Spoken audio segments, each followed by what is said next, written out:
Hello people! Update ako doon sa pinabili ko kay Amo sa Amazon na easy off panglinis dito sa puwet ng mga kaldero. Yung maliit na pan na yan, sobrang dikit na talaga, as in dikit na talaga dahil dekada na yung dumi dyan guys, hindi talaga natatanggal.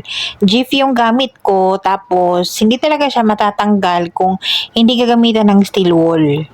Kaya naiinis ako pag ganyan yung mga kaldero ba. Nakakainis. Gusto ko siyang matanggal, kaya ayun, naghanap ako sa TikTok ng something na makakuha. Yun nga, meron ako nakita na easy off daw maganda. So, sinearch ko, merong available sa Amazon, ayun pinabili ko kay Amo.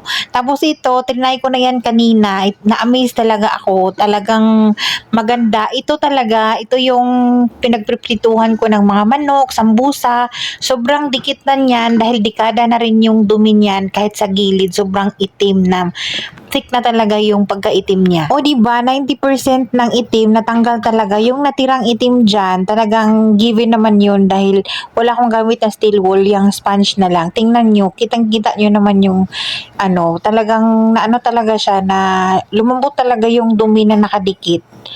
Hindi yan lang basta uling yung mga grease ba, yung mga mantika na nakadikit na dyan, tapos masusunog, tapos maiipon ng maiipon, kahit anong kuskus, hindi talaga siya matanggal dahil sobrang dikit. In-spray ko lang yan sa dry na pot na madumi, tapos nilib ko yan ng 1 hour na hindi binabasa o hindi ginagalaw. Saka ko yan kinukuskus ng ganyan. Meron namang nakalagay na instruction sa bate. Hindi lang talaga natanggal yung pinakamatigas na part, yung pinakamaitim, kasi nga wala akong steel wool, yung sponge lang yung gamit ko.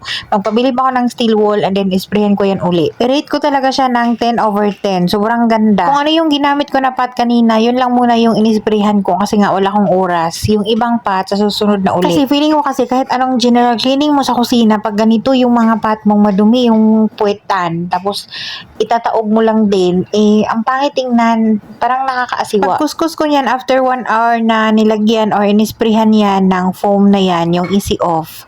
Wala muna yung tubig. Bali, sponge lang muna yan na basa pero walang tubig. Ito namang pot na to, alam ko namang mabilis lang talaga yung tanggalin kasi nga months pa lang yan, ilang months pa lang yan. Hindi kagaya ng mga stainless, dekada na talaga yung mga dumi nun na nakadikit. Pero nung hindi ko yan ginamitan ng easy off, kaya nga nagpabili talaga ako kasi nga ayoko ding mahawaan tong mga bagong pot na to na ganun din kadumi kagaya ng stainless.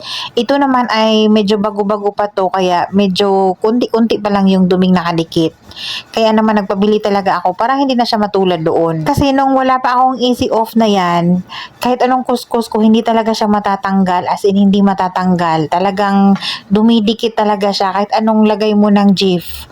Wala talagang nangyari. O diba, nakaka-satisfy talaga tingnan pag ganyan yung mga puwet ng mga kaldero. After niya matanggal, pwede na yan banlawan. Tapos sabunan ng maigi kasi nga syempre diba yung chemical. O diba, ganito na yung itsura niya after na banlawan. Ang dating itim na puwet, lalo na itong stainless na to na muntik ko nang itapon, ngayon ang ganda na.